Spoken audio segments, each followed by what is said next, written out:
Hey, NFP. Hey, how Who's are here? you? This is Morgan. It. Hey, Morgan. It's Brandy. Hi. Hi. Happy Wednesday. Happy Wednesday. How's I everything just want. going? Good. When are you leaving for Denver? Tomorrow morning. So I'll fly in Where tomorrow are you? morning Are and you? I'm in Utah.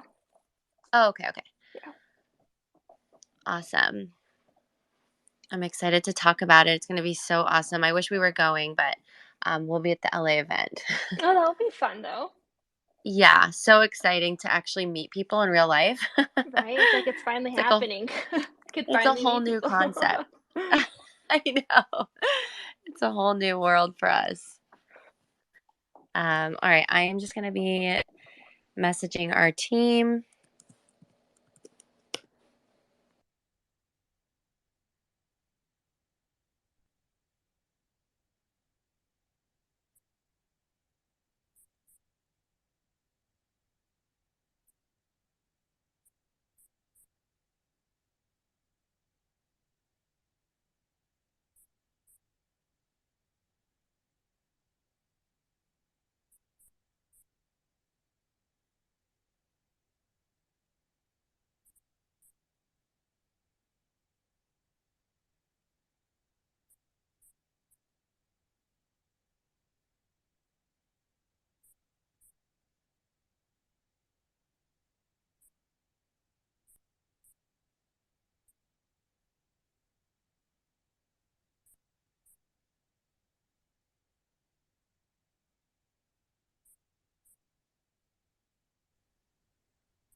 Hey, Danny. What's going on, And Brandy? How are you? good. How are you? Happy Wednesday. Happy Wednesday. I don't know how it's 8 o'clock p.m. where I am, and we spoke this morning, and it was just like I snapped my fingers, and here we are at 8 p.m. I know. It's like The we haven't talked to days Danny. flown by. Unreal. But have a bunch of like cool updates that I can kind of share with you while we're waiting for more people to join us. Awesome. So we have, obviously we're going to be talking about our event with NFP in Denver tomorrow night, but our Nomad Boulevard launch party on March 10th is officially booked, and we went to the venue to check it out today. And what's so crazy is that where we're going to have people meet for the pre-party is in one building, and then you go out the side of the building into an alleyway to get to the location where we're going to have the party. But before you go in, like when you go out into the alleyway, before you go into the building, if you just turn to your left 90 degrees and you look down the alley, once the alley comes to an end, on that wall facing you is Isabelle's Buddha mural. That's so amazing. That's rad. Imagine the photos we're gonna get. It's going to be amazing. I mean, I actually don't even want. We should have just like kept it a surprise. So let's not talk about it again. But it is so perfect for all of us coming together for the first time IRL. And yeah, very very excited. So I was yeah, go ahead. I was just gonna say I was just talking to Morgan about how it's gonna be so great and also like a whole new world seeing everyone in real life. It really really is. So uh, Mike, how are you? I know you're not on stage with us, but yeah, I'm excited to meet you in person as well for the first time. And why don't we do this? Everyone who's in the room, I think there are 10 of us. If you can click on the blue plus button at the bottom, on the bottom right hand corner, just click on the plus button and tweet that out. We'll get a few more people in here.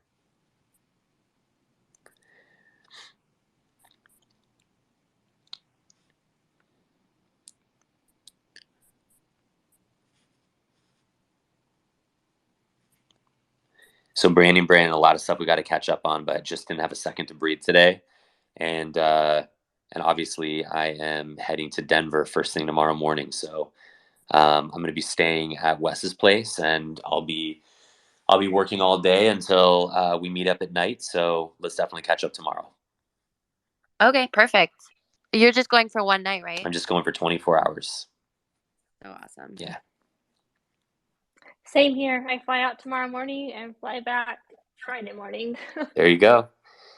Look, I think that we'll hear from people um, as to whether or not ETH Denver was, a major week for the community, and we'll probably have a better sense of how big we want to commit to it next year.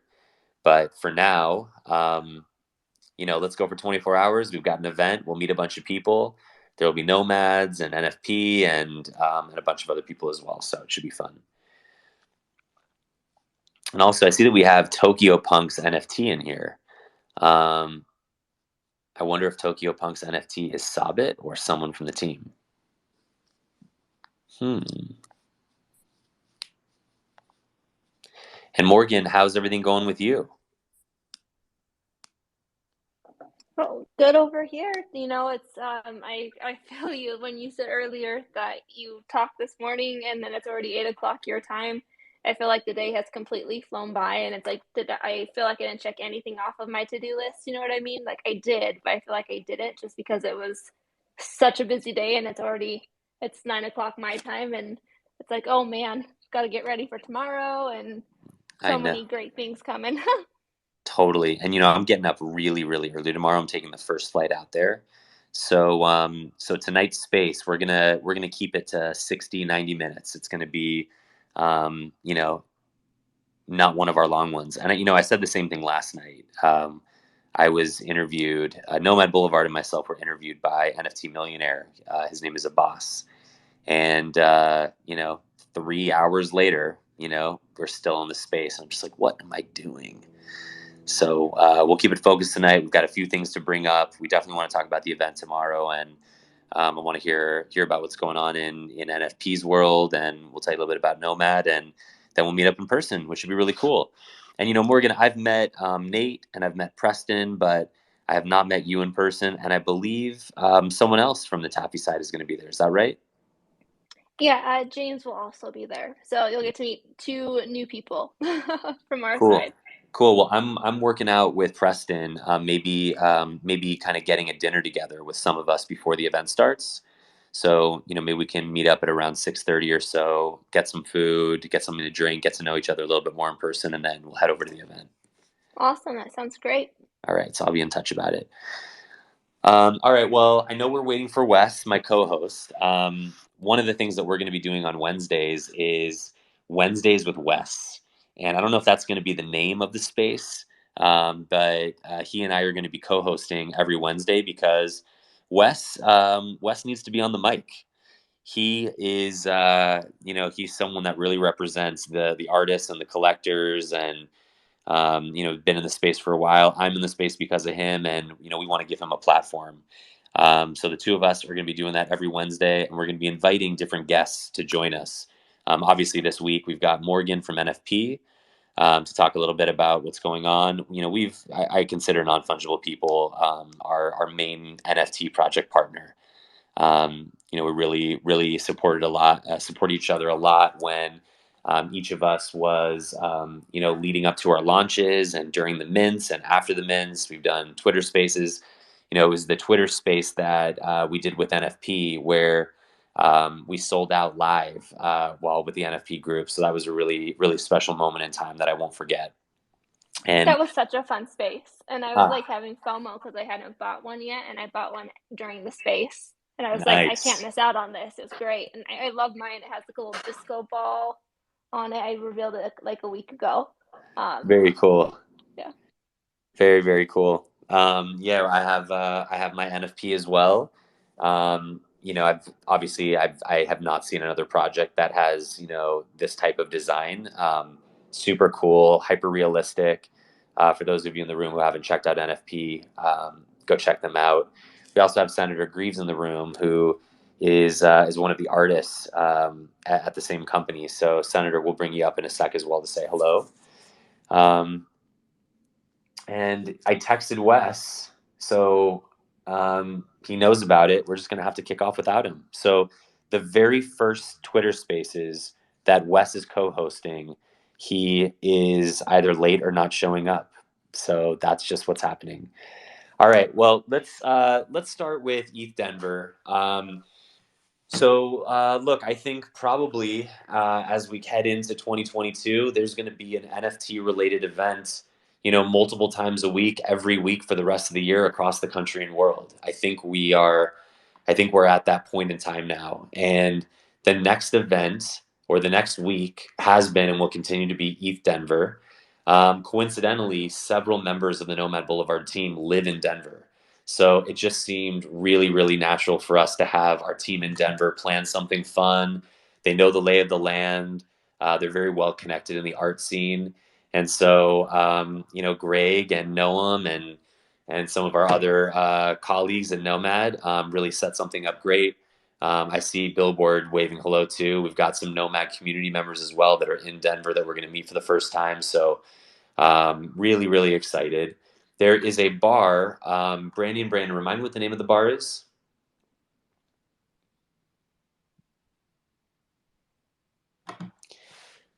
Let's see if I can find it. I know we'll pin it up here in a second.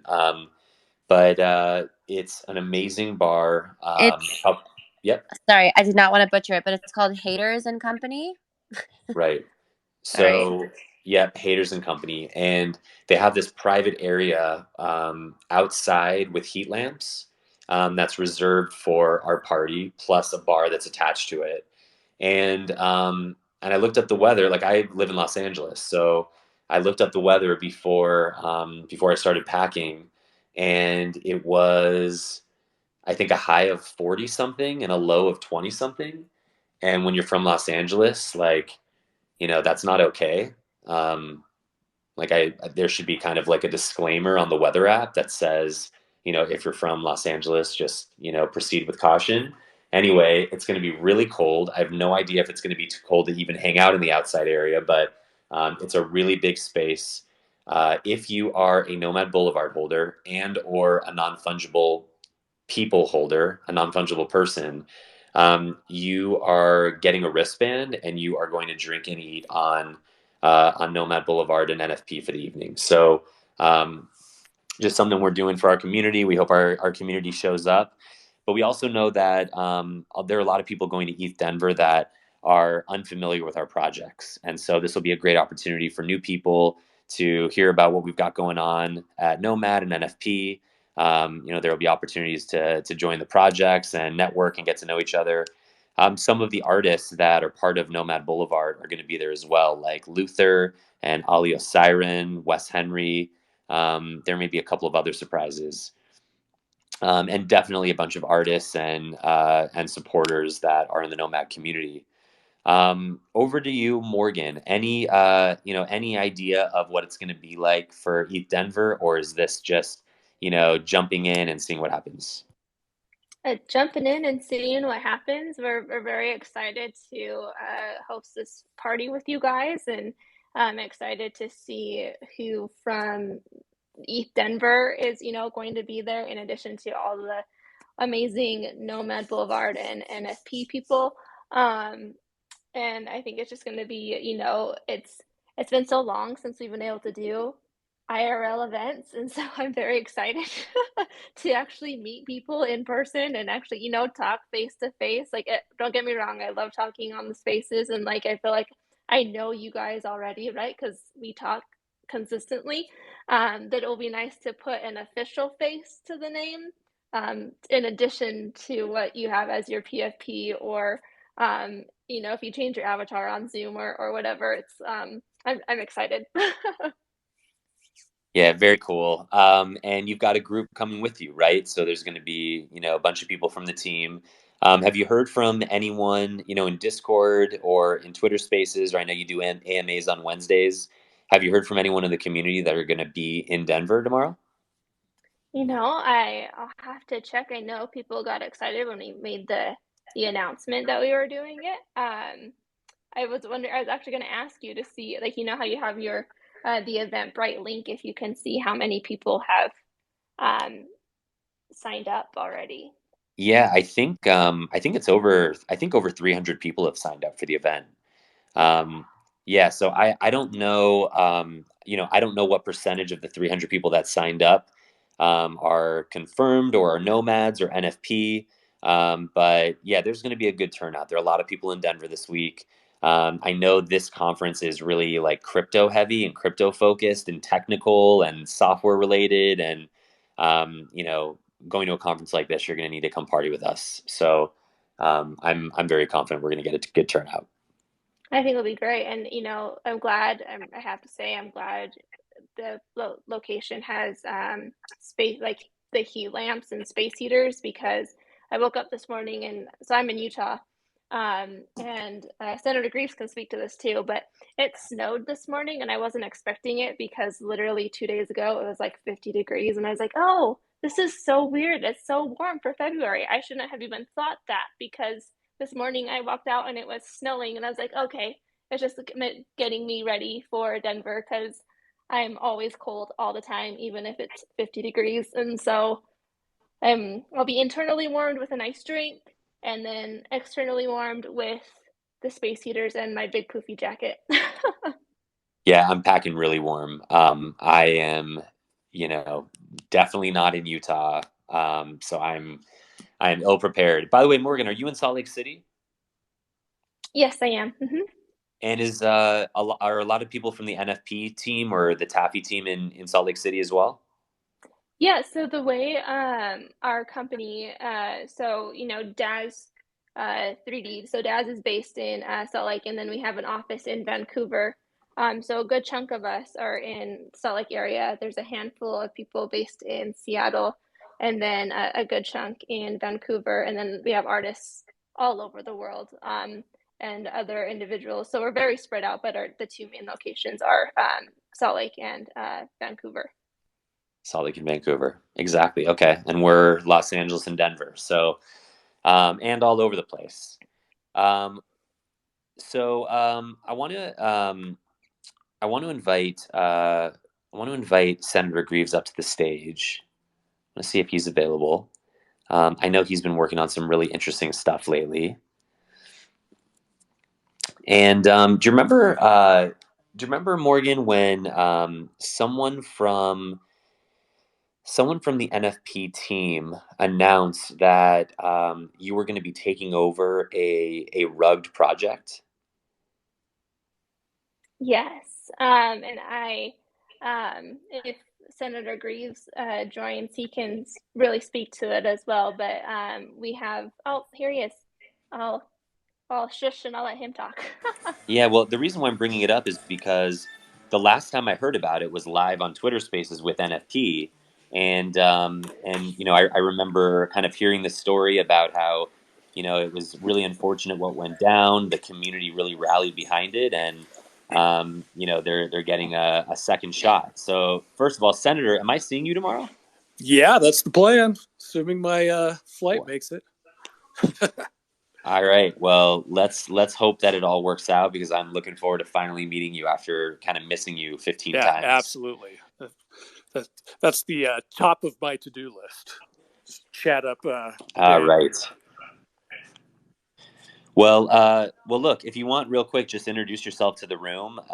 And I was asking Morgan about the rug project from last year that needed a second shot at life. And I know that your team is focused on doing that right now. I know you're very heavily involved. Can you tell us a little bit about you and a little bit about the project you're working on?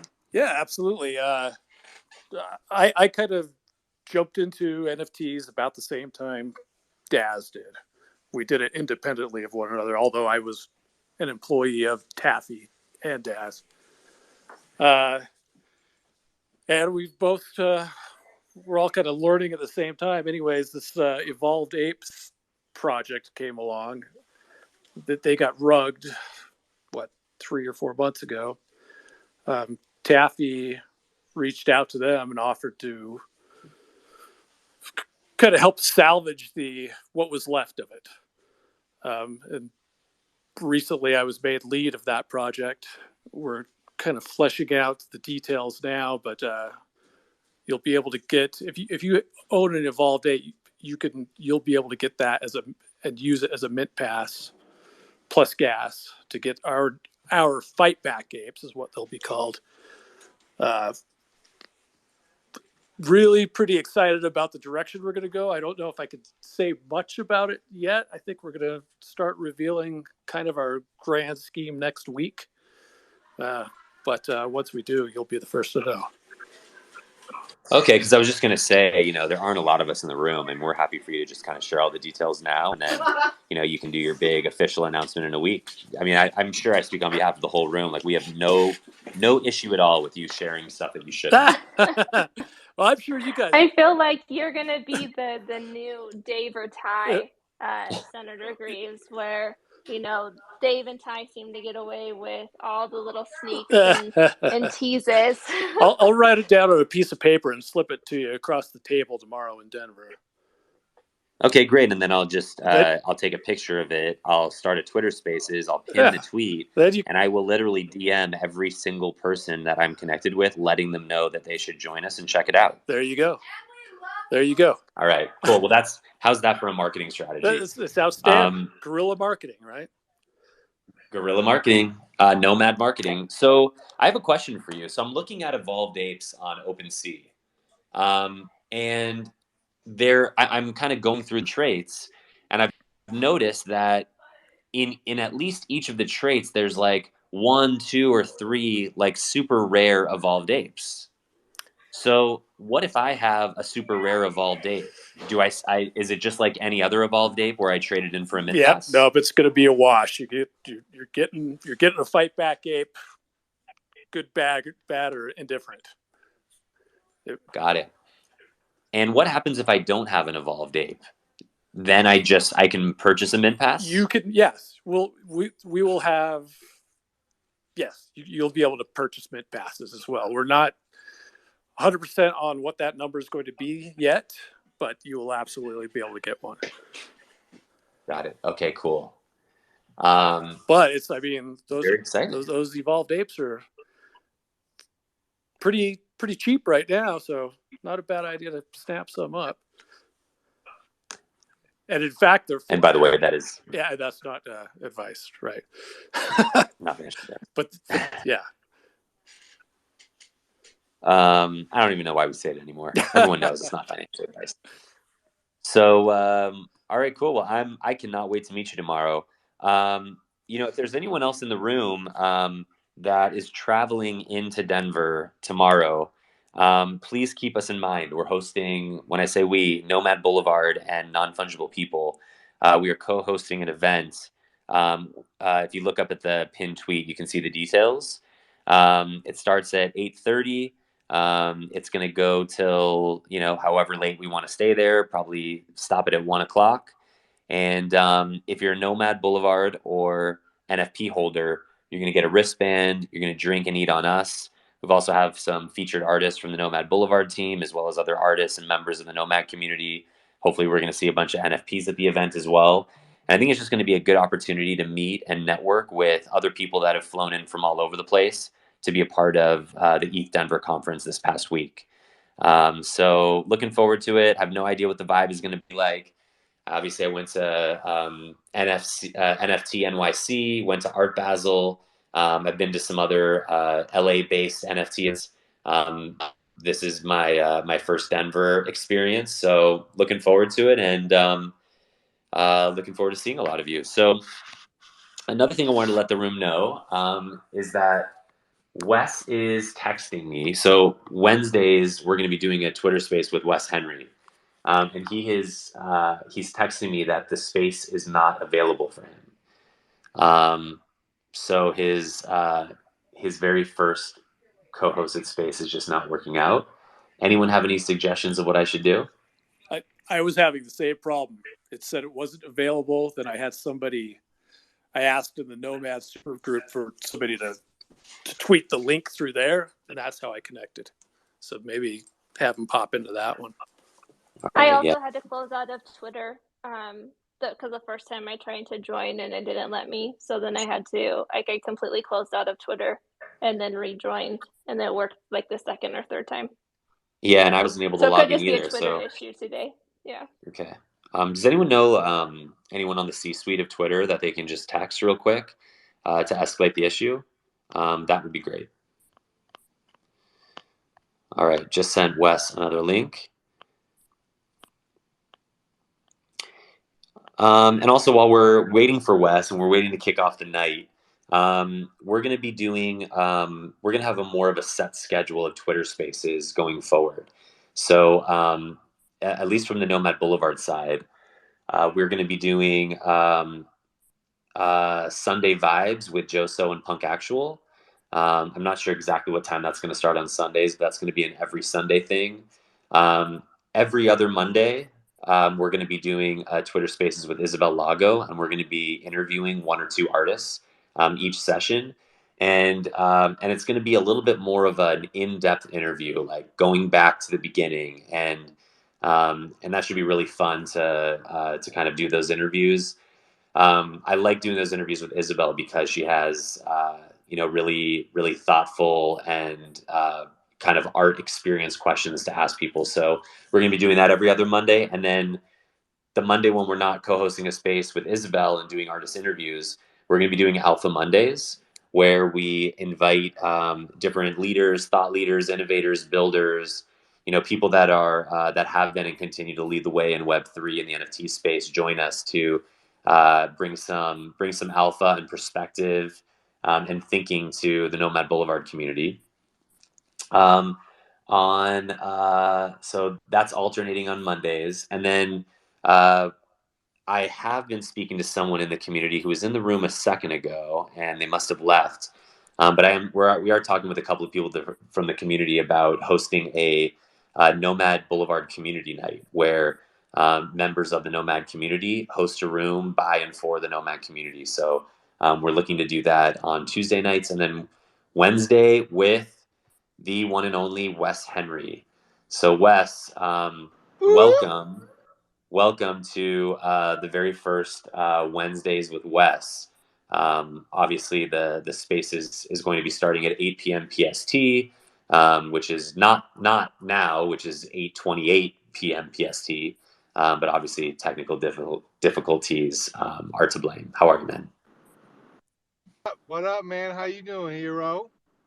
So I'm doing really well because I'm leaving sunny Los Angeles tomorrow morning to fly into Denver, where there's a high of 40 and a low of 20. So I'm So here's an interesting story. I went to meet up with a bunch of our NFT buddies who all flew in town today, and they're like in line for like there's like a dead mouse show going on. So like, all right, yeah, I'll go check that out. So I drive over there, and the line is like about a block long, and everyone is just waiting. And so it's for those that don't know, there's like it's snowing very hard and it's cold in Denver right now, and it'll clear up tomorrow. It'll be sunny and it'll be beautiful again, but cold, like you said. But right now, everyone is just waiting outside in the blizzard, like just standing there. And I'm like, all right, I got about 5 minutes, and then I just said, nope, I'm out, and then I left. So that's why there was all these difficulties, because I was like, I didn't know where I was gonna be, and posted up, and I got the hell out of there, and now I'm in the car going home. well, there you go. So you weren't going to wait in the snow to go into a club with electronic music, and that didn't seem like what you wanted to do tonight. I mean, I compare it to like Miami, where you're waiting outside. It's like, who gives a shit? Hey, look, there's like a cool looking bird, and it's 75 degrees, and like that wasn't a big deal, but it is. It's not the same right now. So no, I'm not about that life. But I am pulling into my parking garage, and I'm a douche. I got to cut out again, and then I'm gonna go up the elevator in my home and dial back in. So Well, give what we're me gonna five do, minutes. Wes, we're gonna Yeah. just wait here in silence until you get back, all of us.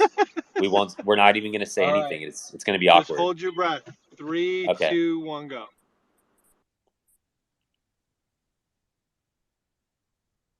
I can't really hold my breath. So Wes and I go back a really, really, really long time. We've been best friends for 20 years.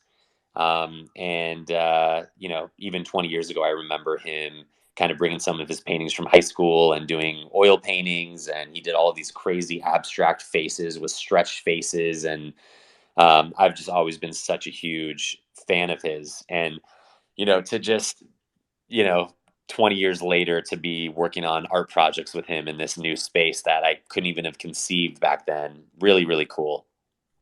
I see a few new people have joined the room. Welcome. This is a kind of a regular night that we're going to be doing every Wednesday, co-hosting with Wes, and we're going to be inviting different partner projects and different people in the industry to join us on stage tonight. We have Morgan from Non-Fungible People, as well as Senator Greaves from the Daz family, and we're going to be co-hosting an event tomorrow in Denver. The info is in the Eventbrite above. I think we've got like 300 plus people already confirmed. Hopefully not everyone shows up. And it's going to be kind of the first time we're going to meet a bunch of people from our communities in person. So really excited. I also am going to bring Luther up on stage. Luther, obviously if you don't want to say hello to us, that's fine. You can stay down there. But Luther, one of the featured artists from Nomad Boulevard, is going to be in Denver as well.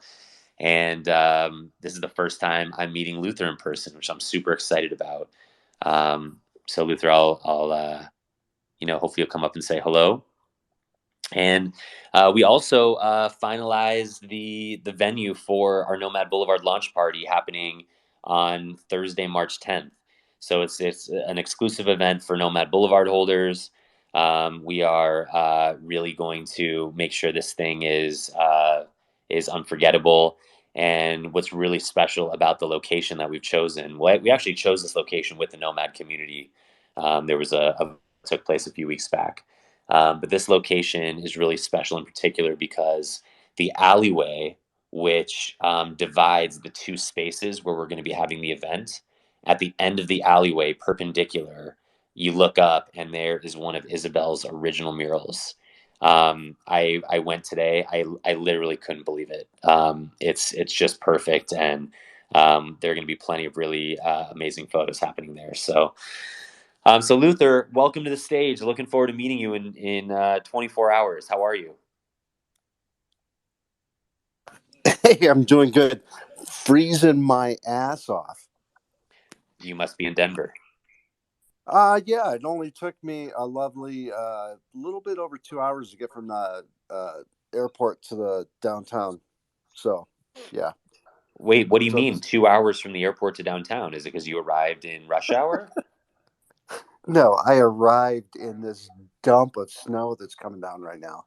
Yeah, Got it. so yeah, it's a bit rough. It was yeah, so it took forever. So by the time I got down here, I'm just like, oh, I'm gonna go play hermit up in my hotel room. So Okay, because that's if you about wanted it. to, if you wanted to go out, I know there are a bunch of people waiting outside in line as it kind of snows down on them in the freezing cold to get into a Dead Mouse concert. So if you want to go network, there are people waiting in line. Yeah, I think I'll pass. I've already hit Wes up and asked him, and he told me the same thing. Yeah. So Luther, did you bring any markers and paper? Did you bring anything to do some artwork at the event tomorrow? Or are you going to just be like one of us? No, of course I brought my crayons. Amazing. So yeah, and I brought plenty of goodies too. So some books and sticker packs and things like that. So yeah, I'll be sure to bring some goodies for giveaways. Amazing. Really, really, really looking forward to that. For those of you who are not familiar with Luther's work, if you want, something to do for 30 minutes, you will not be disappointed scrolling through his Instagram. I'm a huge fan of Luther's work, and he's been doing it for a long time. So check out Luther's stuff. I'm excited to meet you, man. Finally, and you too, Senator. I'm really looking forward to tomorrow. Wes, are you ready to kick off the evening? What up? Yeah, man, that is just my bad. I'm a dick, and I'm sorry, everybody. It is okay. I was telling everyone how we're not really close and just kind of met recently. That's right. He is it. You know what I am actually like pissed about is that you're only going to be here for 24 hours, man. Yep, 24 hours, and I'm like, oh yeah, you're we should bring Danny to this restaurant, or like, yeah, maybe we'll do this. We're like, nah, dude, we're not doing any of that shit. yeah, and I probably won't see you a lot during the day because I have a ton of work to do, and then I'll probably be talking to other people, not you, at the event. So I might not see you really, even though I'm staying with you. Yeah, I know. I mean, even like, it's funny. So whenever I call Hero on his phone during the day, 95% of the time, it'll ring once, go to voicemail, and then I'll get a text that says, I'll call you back in 5 minutes.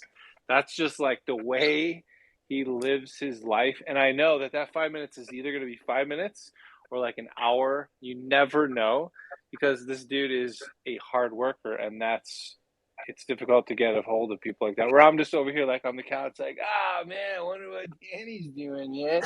And he's just like busting his ass on the phone, making deals, doing all this shit. And I'm just like, man, what the hell? How come you don't want to talk to me? You know? Well, I have one of those pre-filled responses so that if someone calls, I can just say, call you back in 5 minutes. So I don't really mean call you back in 5 minutes. I mean, instead of just letting you go to voicemail, I'm going to at least acknowledge that I know you're calling and I will respond to your call with a text. Um, so, so Wes, let me ask you a question, right? We kind of decided that on Wednesdays, you and me are going to team up. We're going to co-host a space, and we don't want there to be any real agenda. We want to invite some people from time to time. We want to tell stories. We want to talk about what's going on in the space. What for you is the most important thing that we start to cover in these spaces? That's a great question because one thing that I don't want it to be about, like for sure, is, and I don't want this to come off mean, but what happens in that's kind of run rampant in these spaces is like, hey, let's open it up for questions, and it's just a line of people with a sales pitch. I mean, we had and it's like, hi, first off, let me tell you all about me, all about my project. And then we're like, so what's the question? And they're like, well, do you like super salad at dinner? Okay, thank you, bye. And we're like, what the fuck was that? And like, even it's becoming so bad that we're gonna have to like make it like a no shill zone. There is no shilling of projects because I think what happens is, first off, that's not how you sell something. Okay, just for those out there that are like, well, yeah, perseverance for sure, perseverance, but also you can shorten up the timeline on those things if you don't get shilly because the amount of people that try that I mean, it's not going to work out. So one thing I want to do is not have that because it's not only me that doesn't necessarily want to hear everyone's pitch. The whole room has to sit there, and this person could have a concise pitch that's 1 or 2 minutes and say, "Sorry, man, I didn't mean to. I don't want to take up too much time on the mic," or they could just drone on for 10 minutes of your life. Like we're all going to die one day. You have a finite amount of time on this planet, and there's someone that just took a chunk, a measurable chunk of your life, talking about something that is an absolute, I would say, there's many cases where it's just a waste of everyone's time. So all I know for sure, I don't want that to happen. I think what the topics could include, I think it's all over the board. I think talking about true art, like actual art discussions, is something that I don't think happens that often. I think there was a cool wave of talking about attributes of projects, which I think is still fun and cool. But actually talking about art doesn't really happen. It's still just, what'd you get in at? Where's the floor? What is it? Like, no one really cares. So I think that's one piece of it. And I guess I'm open because it seems like it's become a routine that every time that there is a room, it's like, well, tell me your story and how'd you do it and what advice would you have for a young up and coming artist, and that's all cool, but it doesn't a lot of times branch too far outside of that. So I want it to branch outside of that. I want it to even get into things that have nothing to do with NFTs, so that we can all get to know each other better and not just talk about the same thing in every single one of these spaces. So I don't know. Does that answer the question? Sort of. Yeah, I mean, it definitely answers not the question, but it answers the question. So I'm just happy that while you were like, parking your car or, not here in the space, I'm just glad that I didn't tell the whole room, like, hey, if there's anything you want to come up on stage and chill, like, this is a safe environment and we want to meet you and hear all about your project and your artwork. But I agree. I think the best way to bring attention to what you're working on, your project, your artwork, what you're doing in the space, is to just come up and contribute to the conversation and bring a new perspective and say something helpful, and also just be here. A lot of art that I've purchased or a lot of people I've met or checked out were just in the audience, and while someone else is talking on stage, I just kind of go through profiles and start checking people out. So just be here and contribute in your own way. In terms of what we want to talk about, I find the rooms that you're in, Wes, that are the most interesting to me is when you tell a story about something that happened in the past. That A story about something that happened to you that is not happening to a lot of people. That's happening to you and a handful of other people that are doing the creative and the artwork behind a PFP project, or speaking to like a famous poker player, or I find hearing stories of things that have happened behind the scenes that you don't take the time to tweet about or don't share. I think that stuff's really interesting. Um, so I think talking about stories. I think if there's anyone in the space that's really stuck, like really doesn't know what the hell they're supposed to do, or really had a good run at things for a while and now just feels swallowed up by the space. I think coming up here and saying like, I'm lost, or what should I do? I think that is like the perfect thing. I think if you're lost, come up on the stage and talk to Wes. Um, I think that would be great. So I think if there's anyone in the room right now that feels like they're just a little bit lost in the NFT space, or even if you're not lost, you're just not quite seeing the traction you'd hope for, or you just can't really visualize this working out for you in the way that you would hope, the way that you'd hope. Let's talk to you about that, because I think that's really interesting, and I think that's a way for us to kind of rally around each other, help each other, and use that to kind of remind Wes of some of the stuff that he's gone through. So And also, so that works. And I would say before anyone even says anything, I'll throw it back to them and say, if you really want to realize this dream of being a full-time artist, are you doing art every day? Are you getting better every day? Are you practicing every day? Is your art as good as it can be? Do you have pieces that you're like, this is my shit? I need to show the world because I know this is going to work because I love it. If the answer is no, then don't even ask the question, just get to work. If the answer is yes, then all right, let's talk about it. So that is always the case. There are no shortcuts. And I know everyone's looking for one, and it seems like the NFT world is a giant shortcut, but I assure you that it is not. And if you see people that are wildly successful or crazy things happen, now granted, that's not 100%. There are news stories about like a kid that just took like 3,000 selfies and made like $1 million or whatever it is. But the space is also absurd in that way that if something comes in that's ridiculous, like Dogecoin and Shiba Inu and all these ridiculous crypto coins, that because they mean nothing, they're like, let's put it on a pedestal and see how the world just freaks out about it. But that's part of the beauty of the space. So first, I would say, are you doing everything you can do? Is your art so kick-ass that you're so proud of it you can't wait to show people it? If the answer is no, you just have to get to work. That's it. So on that note, does anyone want to come up on stage now that you know that it will be totally frowned upon if you shill anything for even a second, but you might get some help if you are coming from a, frustrating place.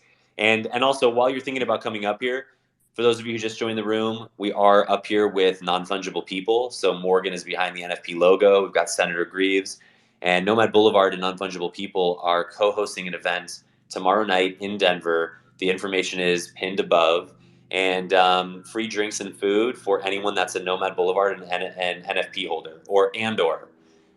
So it'll be a great opportunity for us to all get together in person, and see the person behind the PFP. Also, another thing to that, to people coming up here. Well, also go to that event tomorrow. It's going to be amazing. I'm going to be there, and it's going to be cold but a sunny, beautiful day tomorrow here in Denver. But if you come up on stage right now, the other thing is you don't have to tell your story. Okay, so a lot of times, I mean, I'm going to be honest, no one really cares, right? Like my story of how I get here is sort of interesting to some people now because I've had such a successful run. But even then, it I think is viewed differently. But before I was successful, no one cares. So shorten it up. And if you're really coming up here to see how people will react to your work, just say that. Hey, what do you think about my shit? Check out my profile picture. What do you think about my background? What do you think about my latest post? And you'll get honest feedback. And I'll tell you, and I feel like I'm sounding like a dick, but like I am not a dick. I'm just like kind of curt in what I'm going for. That I'll give you my honest opinion. I'm never going to be mean, but if you get a compliment from me, it's never bullshit. I'm not, there's a lot of that in this NFT space. So just like, yay, give me my flowers, and you can have your flowers, yay, and everyone's like way too happy. I'm not into that shit. I'll tell you how it is if you promise to tell me how it is, so that we can live an honest existence, and that's how I'm going to treat your art. Because if it's any other way, you're not going to evolve. You're not going to make progress, and ultimately, I think the art is so fucking important. It transcends someone's. You hurt my feelings because my picture. So like, let's keep it real. Well, I think I don't think anyone has requested to come up, so I think it's just you and me, unless someone wants to come up and say hello. I'm also like, look, I promise I'm a nice guy. I just had to like get that out of the way. Hold on, someone's texting me right now. I'd love to come up, but I am crying. Whoa, hold on, I just got another text. Hey, don't think I will ever come up on stage again, ever. Broken heart emoji. All right, so That's pretty good. All right, so now that we have acknowledged that we were a little harsh and like kind of took that out, we do have some people coming up on stage, which is awesome. So let's go in order of people that kind of requested to come up here. We'll start with Pong. How are you, Pong? Hey, what's up, guys? I'm a little nervous after that. Don't be nervous, man. Don't be nervous. You're good. No, I mean, like, when Hero was talking, and I'm here because I know Hero, and I felt like he was kind of talking to me. I was like, are you talking about me right now? Because I definitely feel, yeah, like I'm making art every day. I'm working my ass off. I'm super into what I'm doing, and I'm fucking flailing over here. I haven't sold shit in 2 months, other than my collabs with, somebody who's got a lot more traction than me. And I know there's things I should be doing to kind of like tighten up my style and make myself more of a brand.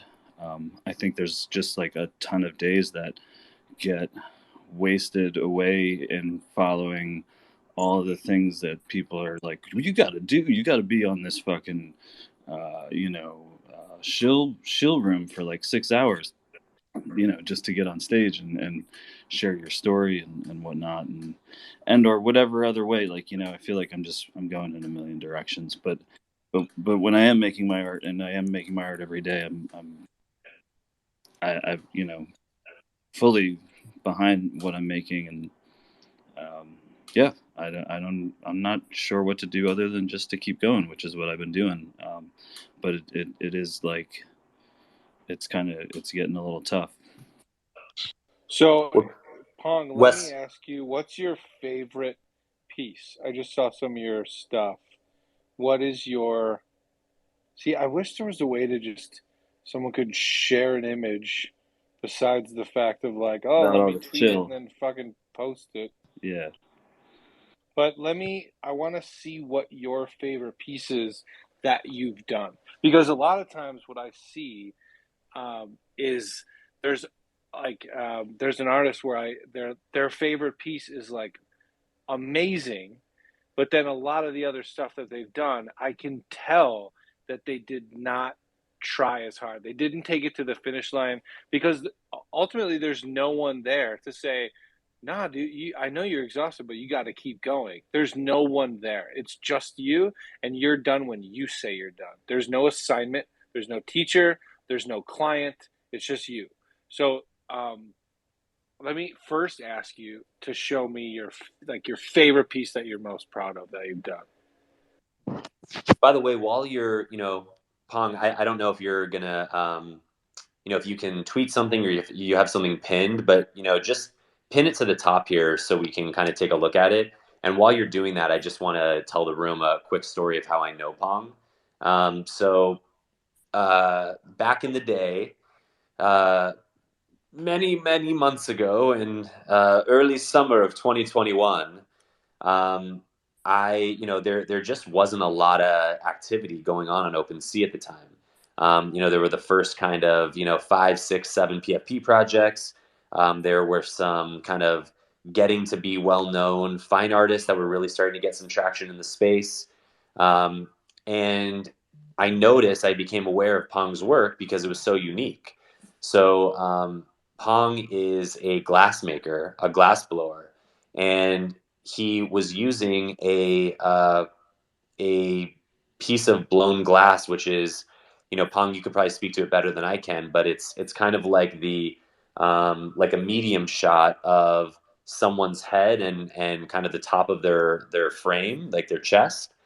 And I just thought it was so cool because he would take photographs of the glass with light coming through it, and he would do manipulation on the computer. And I hadn't seen anything like it, and I really love his work. And I remember messaging him after I bought my first piece and said, what are you going to do with the glass? Like, obviously, I'm buying the NFT, but I'd be really interested in buying the glass. He's like, oh, it's this isn't for sale. I'm going to be raffling this to when I sell this collection to the first 20 people, I'm going to raffle it. And I was like, yeah, right. I wasn't like, yeah, right. I mean, I didn't have any reason not to believe him, but I was just like, all right, well, that'll just happen at some point in the future, and I probably won't ever get it. And sure enough, he did a raffle, and he even did a video of it where he had one of those spinning wheels. And depending on how many pieces each of his collectors owned, they got, like Wheel of Fortune, little, pie shapes. And I was on there, and he spun it, and it was going round and round, and I knew I was going to win. And then finally it got to not me, and I didn't win. And I was like, that really sucks. So he thanked everyone for the collectors, and he announced the person who won. And immediately I DM'd the person who won, and I said, what do you want for that? And we ended up working out a trade. I forget exactly what it came out to, but the person was really cool about it, and they asked Pong to hold it. And 3 months later, Pong shipped it out to me in a box, wrapped, signed. And now in my office, I've got Pong's very first glass piece that he used to break into the NFT space. And something that I told, and by the way, Pong, when I was suggesting that you come up here, if you're lost, I didn't see you in the room. But I'm glad that spoke to you and you came up here, because, you don't come up on stage enough. But when I spoke to you a while back, and you were kind of talking to me about this, from my perspective, like a collector, someone who appreciates the art that you do, I was able to spend money to own one of your NFTs. I got to know you. I got to see how you give back to the community. I've been in a bunch of clubhouse rooms and Twitter spaces with you. I admire you as a person. And I have this glass piece that you've used to create NFTs. I'm all about the like the digital and the physical combination. And it's just not something I'm going to sell. It's not something I would ever think of selling. Like you and your art, and that's the benefit for me. And I think when you look at it like that, you won. You won. And I think that's the real win, right? Connecting with someone that is moved or inspired or appreciates your artwork, who is willing to give you money for your time in the artwork because it's a mutual transaction, and then that's it, you win. Just like in any industry, in any wake of life, some people are going to catch a huge wave, some people are going to catch small waves, some people strike gold overnight, sometimes it takes a whole career. But I know that you're doing the right thing because I'm proof that you are. Oh, dude, man, I appreciate that so much, Hero. And if it wasn't for that story, I wouldn't raise my hand and feel comfortable to come and talk with you. And I feel like you're one in a million now to me, and it's been hard to find that 2 and 3 and 4 to keep the memento going, to feel like that I'm doing the right thing, I guess. Just to be honest about that, but I do appreciate you, like, beyond to say all that, all the kind words and the actions that brought those words here. Cool. Well, look, I just being honest, just kind of saying it how it is. And, I don't know how closely you've been following the Nomad Boulevard community, but we are a kind of LA focused global crew of creatives. The talent that we've seen in the Nomad community is just off the charts. We did a derivative competition shortly after we launched, and basically said, like, look, create your derivative of a Nomad. We want to see what the artist can do in the community. And we're just blown away by the talent. Over 50 submissions. We're purchasing all of them, and a lot of the people that did derivatives are actually selling them now, 5 of 5, 7 of 7s. And one of them, the only requirement that we had was that one of them goes in our community vault. And if you look at someone who is on stage, goes by Marlin. That's actually a Nomad Boulevard derivative, which is incredible. Eric Kerbelling also did one. I'm just looking. 3 Min X did one. Anyway, I bring that to your attention because I don't know how feasible it would be to do a glass version of a Nomad, but I guarantee if you did a glass version of a Nomad, that you would be able to sell the shit out of that in our community. I know I would buy one. I think that would be, so unique and such a different spin. And, maybe that's a new path. Maybe figuring out how to bring what you do, but connect to other communities by, working in the projects that, they identify with, and, they maybe that's another path. Boom. That's a Yeah, beautiful idea. Look at like Brian Morris. He literally made that the guy. glass apes, and he's like the glass master. If you were able to, I don't know skill level what it takes to do that. I mean, I watch like the glass blowing shows on like Netflix and shit, and they're pretty amazing. And I'm like, it seems very disheartening when they're like, all right, this took me like 80 hours, and then they're just like, bing, boom, and it shatters, and you're like, oh my God. But if you're able to come near like doing a Nomad, replicating those glass apes, like having a physical glass ape, like, is that even possible? I guess before I go on, is that a Yeah, possibility? yeah, it takes a lot. It takes a lot. So, and that's kind of why my work is a little bit simple to begin with, is that I want to work my way to being able to do that. And I've part of my background is being a high end assistant to people that could do that stuff. And one of my favorite buddies that I got the honor to work for a long time, who unfortunately has passed away now, was a master sculptor, and his name was Jonathan Christie, and yeah, like he could do that, and I know I could do that with more bench time. It's just about having the studio time is really expensive. So Gotcha. yeah, it's like the passion that people have for their art. To not be able to grasp that is difficult, but the patience in between there, I think, is what it takes. And then just like that's definitely on the path of something that I've been talking about, and I've been growing a small community under the hash. I'm trying to move the hashtag or just name the group Futurecraft, to give a place for people like myself that are bringing traditional physical craft to Web3. But I was just talking with one of my buddies who is like basically runs an iron foundry, and about one of the other projects that I've seen that people are like 3D printing their NFTs, and they're painting them and they look really nice. But I think it would be even better to take it to the next level and open up the gates and doors to people that are purely digital to have the experience of printing their thing out in 3D and then taking it into making a mold out of it and taking it to an iron pour and or a bronze pour or whatever, and, bringing it into the physical realm.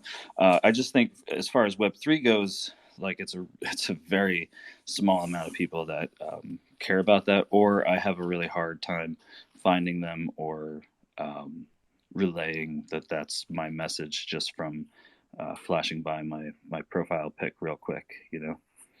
I mean, I think if you are like, yeah, I can create something like those glass apes, just get a hold of Brian Morris, man. Like that, like I said, he's the glass master as far as like 2D art.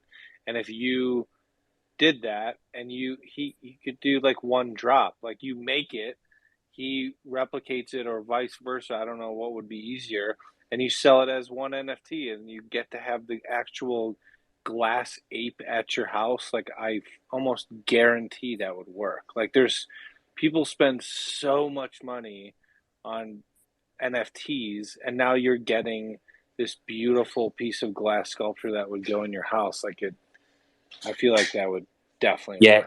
work. So two things. One, I agree with Wes. But even before thinking about, the commercial viability of glass apes, I think that's huge.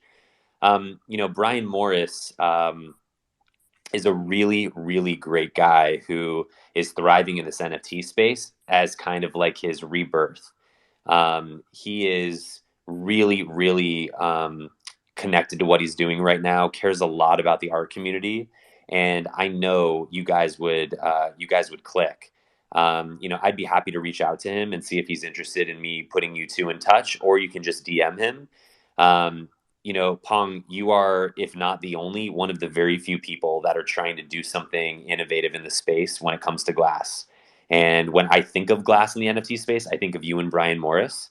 So, I think I think strategic networking, like really being thoughtful about who you reach out to for collaborations and partnerships, I think could be really cool for you. And even though there are a ton of artists in here that I'm sure would be interested in collaborating with you, Eric Kerbelling, who's also on stage, he has his own like very unique style, where it's different colorful lines and squiggles that make up shapes and faces.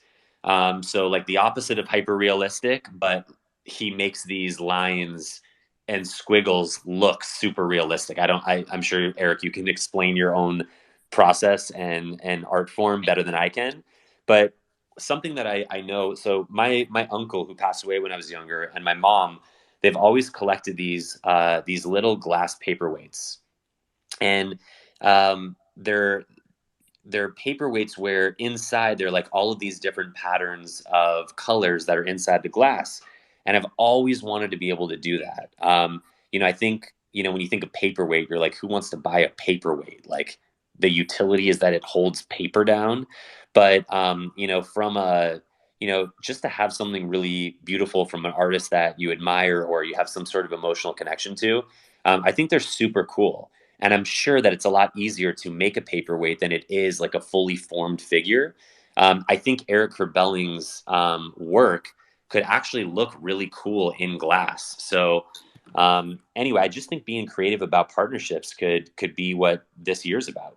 Yeah, I love that hero, and I can totally connect with that on a bunch of levels because I saved my grandparents' Italian little animals. They didn't have paperweights, but they had all these little animals around. And even before I got into glass, when they passed away, that was like the only thing I wanted and got from their house. And then when you messaged me the thing about paperweights, I actually I have a guy that is a huge part of my life that he is the paperweight master, and not just like in a traditional sense, in like a modern sense, and that like I feel like my success is what will open the gateway to other people in the glass circle out of New York that I've been a part of their lives for 25 years to come on over and take the leap. And so when you said that paperweight thing, there's a gentleman, Eric Rubenstein, that I've known for my whole glass career, and he makes this modern version of what you're talking about, and they photograph so well, they look so well, they're so relevant to what people are making digitally, and have no idea that somebody's actually making it physically too. And so I'm dying to get him over here, and I think because I've never been a successful artist, everybody just knows me as an assistant. There isn't the same kind of faith in NFTs or faith in that there's a place for other craftspeople, as if somebody a bigger name was selling it to them. So, but I'm still 100% working every day towards that. Making that click happen, that for myself and for everybody else too, because there's so many other artists I know that I think deserve to be seen and successful also, and would love to be a part of that. Hey Pong, I think I just looked at like a ton of your shit, and I would say, I think your profile picture. Did you do that one? Yeah, that's one of my glass pieces. I think so. Also, how do you make are these photographs, or did you make these in three? Like, do you make glass and also do 3D, or do you make glass, photograph them, and then that's the PFP, or that's the NFT? Yeah, no. So I make the glass and photograph it, and try to just embrace all different things. Like my PFP is photographed in front of a vegan scene that was Gotcha. About. So I think I sorry to cut you off, but I think of all the things I've seen, that one resonates the most because I feel like, just to throw out an idea beyond all the Brian Morris stuff that seems like it would be wildly time consuming, I don't even know if it's fucking physically possible, is like some sort of like glass portraits, because it looks almost like like the spaceman is like or space woman, sorry, the space person is like a thing for NFTs. It's kind of like the mascot, if you will. I don't know what the word would be, but it has that vibe to it because of the glass dome on the front of it, that you get a reflection of a planet, whatever it is.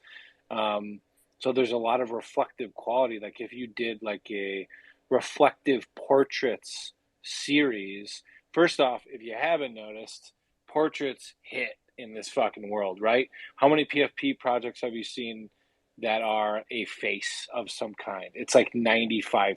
Actually, it might be more than that. Like, so just so you know, I see some of the other stuff is like more abstract. I just think right now, in the way that the market is and the way that NFTs are, abstract art is fucking impossible to sell, right? I think even in the art world, I think it's difficult because people are like, you get the old like, oh, I can do that, or like, what the hell is that? And like people, the appreciation to the average person is low. So I would say if you're worried about sales, if you're worried about the business end of making art, go towards something that people know. And I think portraiture is like the number one answer that I'm going to give anyone, that if you can do cool portraits, that's what people will use for a profile picture. That's what people would show. And for whatever reason, when you look at something that resembles a portrait, you can identify with it. You have something where it's not like, well, what the hell is that? You know what it is. You're not going to get that question as much. Not that you should care, but like I said, for the business end, you got to care. So my recommendation to you would be do some sort of like glass portrait series. I think that might do well, man. If you photograph it as well as that one in your profile picture, I would go away from the abstract and go towards trying to make it look like something. Like it can be like the faceless people or some shit. Like, or like a reflection of yourself. I mean, the amount of bullshit, not that it's all bullshit, but the amount of fluffy bullshit that people call their things or write descriptions, it's like, Senator, I think your mic's hot. Sorry about that. That's all good, dude. So like, you know, you can call it like some bullshit word, but like, you know, really think about it. And I think it could be a really kick-ass angle. I mean, honestly, you could do like you know, something about the like seeing yourself, the awareness of yourself, your ego, how you look in the mirror, how you feel about yourself, just sort of some sort of like, you could call it like self-reflection, like even like something as simple as that. And then don't expand on it as to what it is, because I think the more explanation, the weaker the piece becomes, at least in my mind. Because when I go to like the MoMA museum, when I go look at conceptual art, the amount of times I'm like, get the fuck out of here, man. Like that's like literally the whole time I'm there, I'm just reading descriptions and going, get the fuck out of here. But then you go to like the Art Institute in Chicago and you see like Impressionism and Picasso's and Cubism and all these amazing things. You don't need to say shit. I just look at it and go, oh, fuck, that's dope. You know, like, so that's a long-winded way of saying I would go down that road, dude. Yeah, that I just cracked up. I want to go. I want to go to the MoMA with you one time, and hear you hit those octaves. Dude, it happens all the time, dude. The art world is so full of shit. It's like, I remember one time I worked for an agency and this dude made a logo for the boss, and I was like, you know, one of the people like to judge what we were going to present to the client. He handed us, before he showed us anything, like a 5-page document. Like he was clearly a writer and he was garbage at making like branding, and he read the whole thing for the sales pitch, like and we had to like stop him. We're like, dude, let's just see it. And as soon as he showed it, like, no, that's not gonna work. And it's like, there you go, dude. So I don't know. The more long-winded someone is about what they've made, the weaker it is, in my opinion.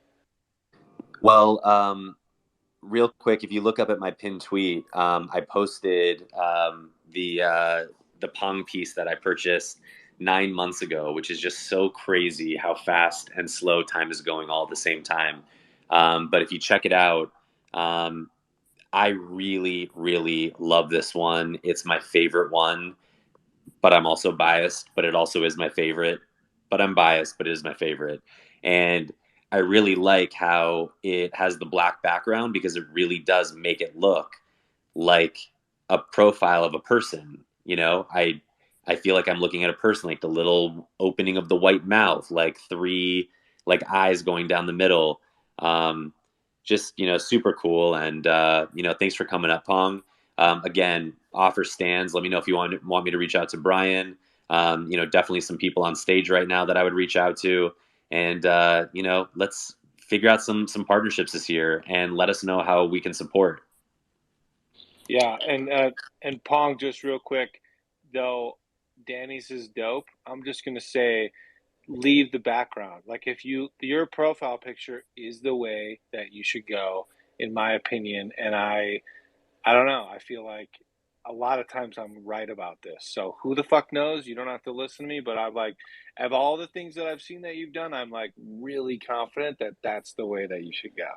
Well, you know, but also Wes, is just one of the fastest rising artists on OpenSea over the past year, and has been incredibly successful selling his art, and is a name that other artists look up to and get a lot of feedback from.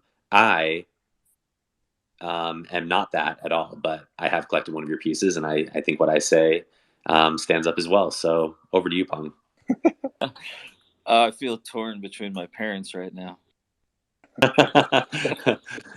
Dear, we just want you to be happy. The reason why Who I are you say gonna that live is with, because, mom or dad?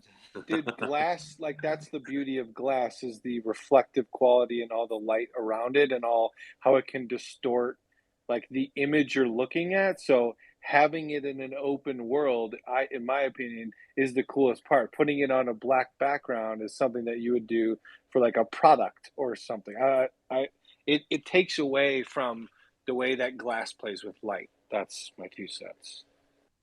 I totally appreciate all of your sense, and from both sides, because I am kind of torn, and I started doing them in that style as kind of like a play on Lyrona, I think was the thing that looked like a ceramic-y stone head face. I forget it was pretty popular for a minute, but yeah, I mean, I've just been trying to do a little bit of everything, and just like have fun with it. And I appreciate it, Wes, because the beings, I call them, the name that they got, is what I became really passionate about. And it was like right before, PFPs really blew up, and Bored Apes and all that came into the picture, and everything changed.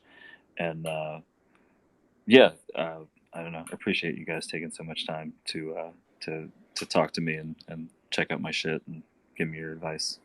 Yeah, dude. Do that. Focus on those. Make like your profile picture. It will work. I almost guarantee it. Like, of all the things you can do, that is by far the strongest piece. It'll work.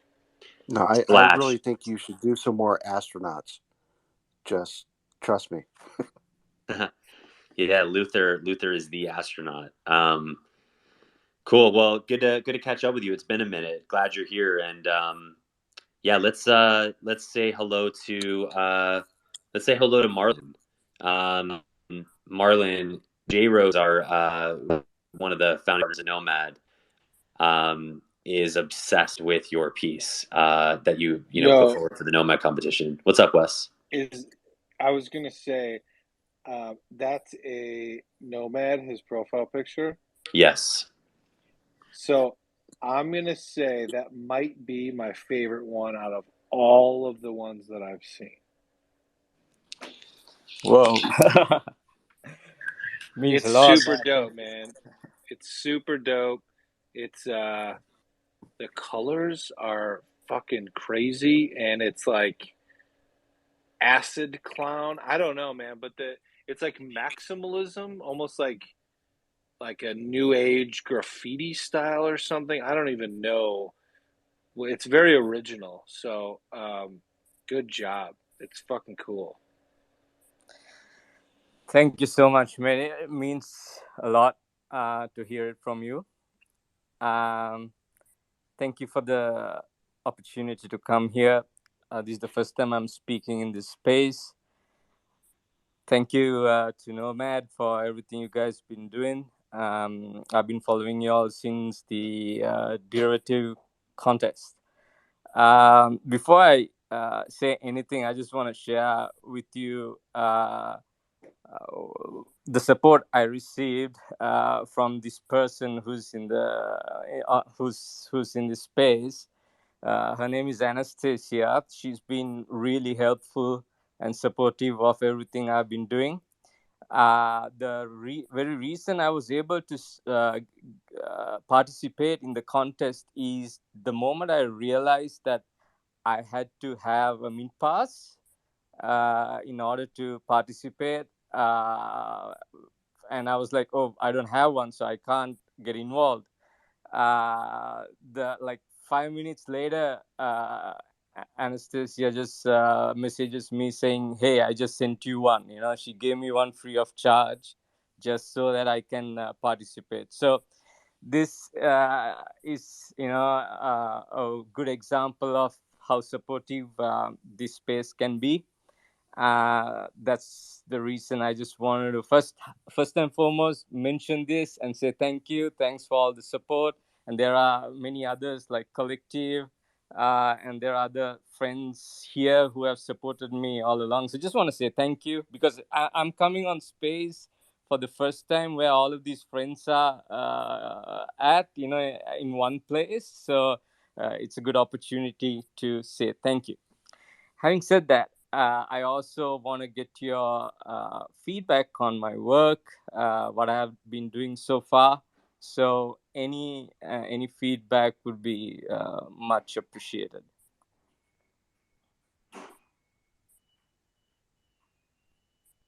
Yeah, man. Feedback on, from what I see, like I said, that profile picture is super dope. I think your use of color is fucking outstanding. Like, you have like every color in the spectrum, and it looks good. It looks really good, and like the face is insane. There's like, his mouth is sewed up, and it's like kind of twisted, but also happy. It's like a fucking like graffiti, like a futuristic graffiti children's nightmare that's sort of happy.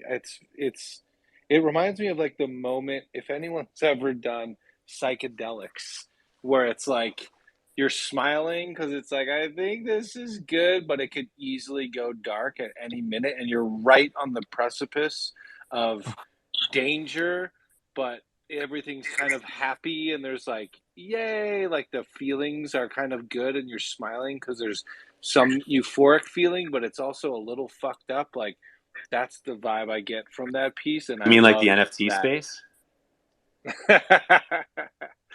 But I love that area, man. It's very original, and it's very cool. I like it a lot. Thanks, Wes. Thank you. Really appreciate it. I don't know if I can just share my other collection and just get your feedback. I'm not sure whether I'll be taking too much of time from others.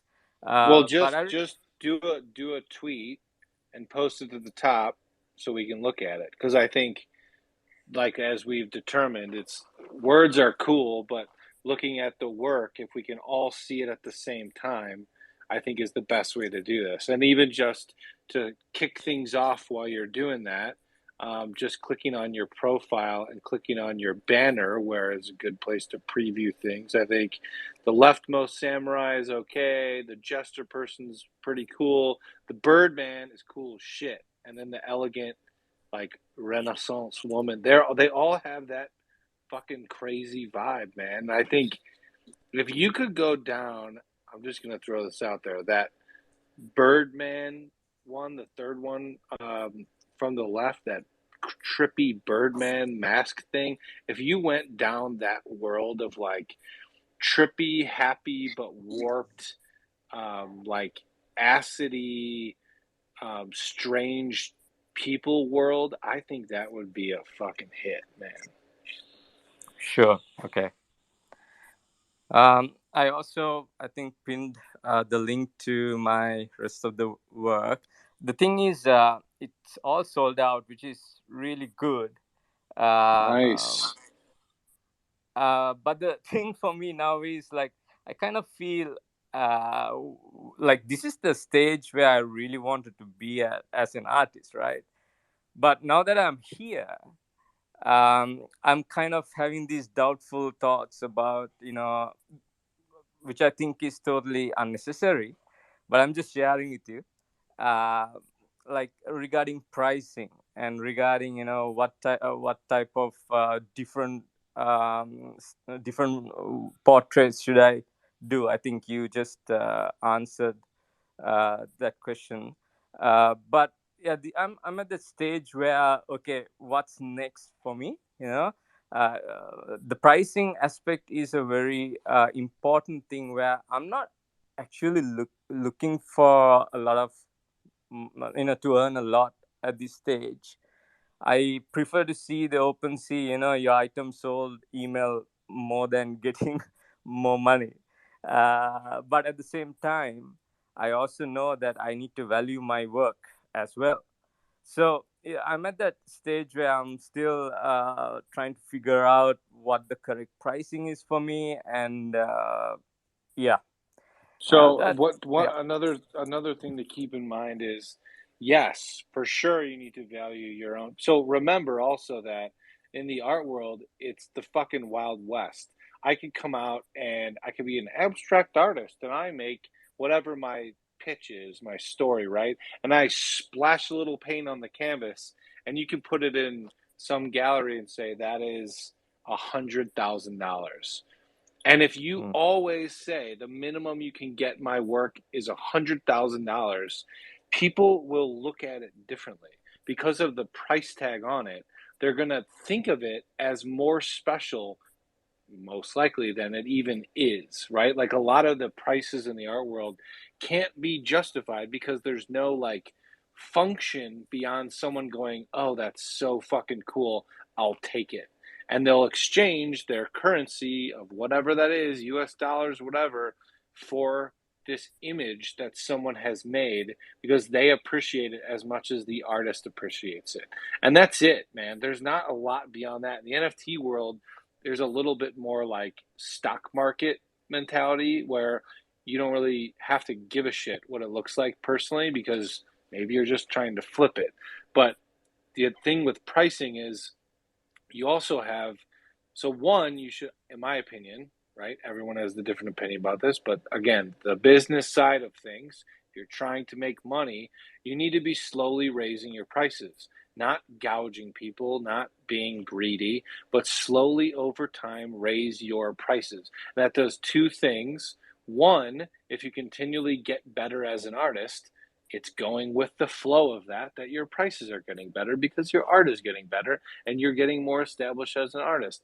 Also, if I collect your art and I'm an early collector, look at that. Now, if I were to resell it, not that I'm trying to flip it, but you feel good as a collector and you're like, you know what? Let me go tell my friends about this amazing artist who's great because I bought it for, $1,000 and now it's worth $2,000 and it's only been a year or whatever. So you have to keep that in mind as well. And if you, in my opinion, are sold out right now, that means you need to make more shit because your demand is higher than your supply, which is fantastic.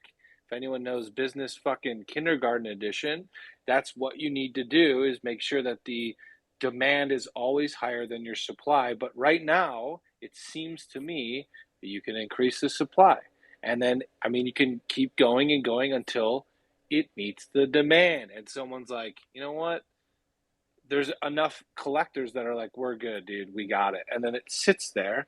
And now you have the choice as an artist to let it sit, take it off the market, do something else, or say, fuck them, and then do something again and put another thing on the shelf next to it and see if that sells. And when you get into that, there's a bunch of ways to do it. But I guess my first question to you would be, what is your average, like your current quantity when you sell images on OpenSea, your quantity and your price? So as the average, I would say, is hovering around 0.1. So you mean, and I'm not talking about floor, I'm talking about, or secondary, and I'm talking about, so your price you're saying is hovering around 0.1 that you sell for an addition of how many? 1 of 1. Okay, so that's very low, right? So the good news is it's all sold out. That's fantastic. But you should definitely start cranking the knob on that, as well as I think one thing that a lot of people neglect to understand in this NFT world is one of ones are great, but there's something about like a 3 of 3, for instance, if you want to keep your additions really low. I think another beautiful thing about a 3 of 3 is when you're a collector, you kind of get to throw your hat in the ring with two other people. So you're not standing on an island by yourself going, I think I did good, right? I bought this. It's the best, right, you guys? Now I'm going to post it for 40 ETH, right? Because that's what it's worth, right? And you're just alone shouting that into the abyss. Where when you buy into a 3 of 3, now there's two other people on the island with you, and maybe they're more confident than you are, and they're like, fuck yeah, I bought this, I'm going to put it up for 5 ETH because I love it and I don't give a shit if no one buys it. And then the other person's like, yeah man, I agree with that, I'm going to put it up for 6 ETH because I don't care if this dude sells first, I like it more.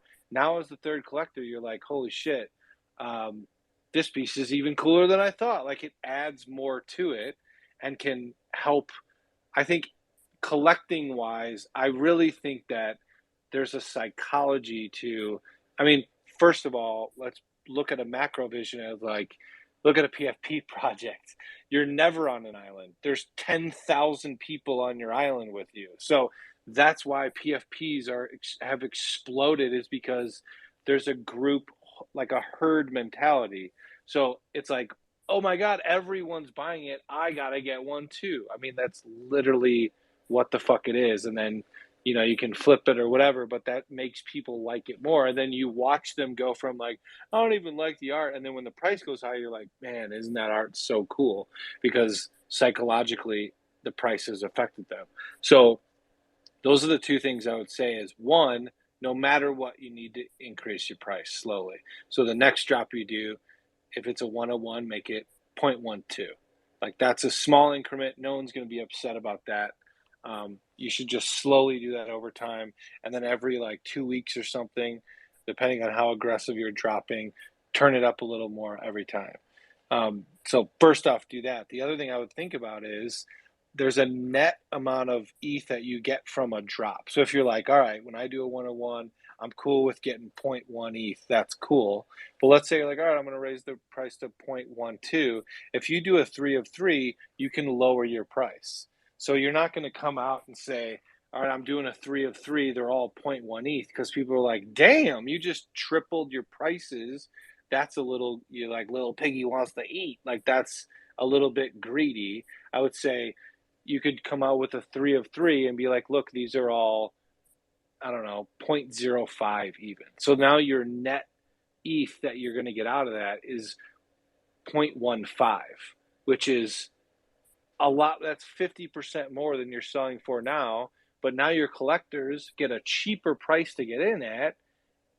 I almost feel like everyone wins in that scenario. So I know in the traditional art world, one of one is what's up, right? Who's got the original? But the beauty of NFTs is that it doesn't have to be that way. And the blockchain says there are 3. There are only going to be 3. Here are the 3 people that own them. And there's something beautiful about that. My favorite pieces that I'm like, oh, this is going to fucking hit. People are going to love this. I never would make that a one of one. That's the one where I'm like, needs to be like a 7 of 7 or a 10 of 10, because I want it to be in more wallets.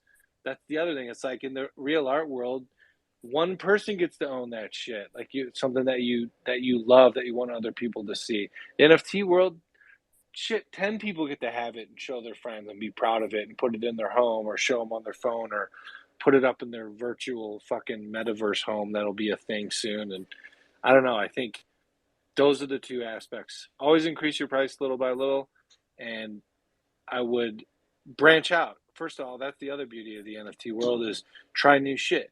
So don't always just do one of ones. I think that's boring as fuck. Like, try a 3 of 3. Try a 5 of 5. You know, who knows? Push the limits and see what happens.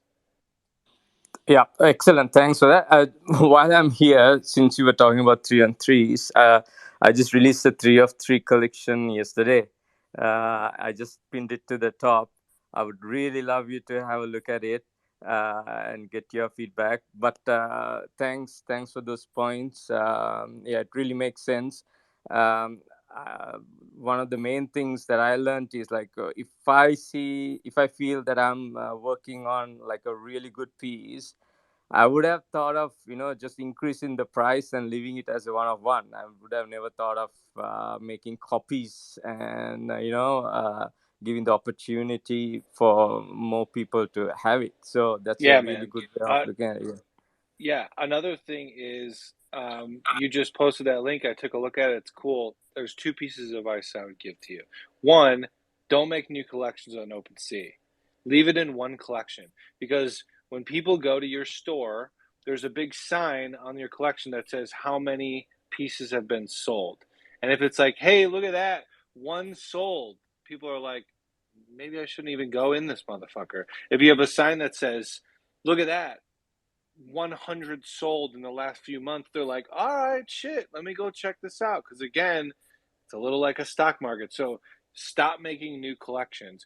In your title of your piece and in the properties of your piece when you mint, you can call it, this is part of the, twisted puppets or whatever you're going to call it. That's fine. It can be part of the title.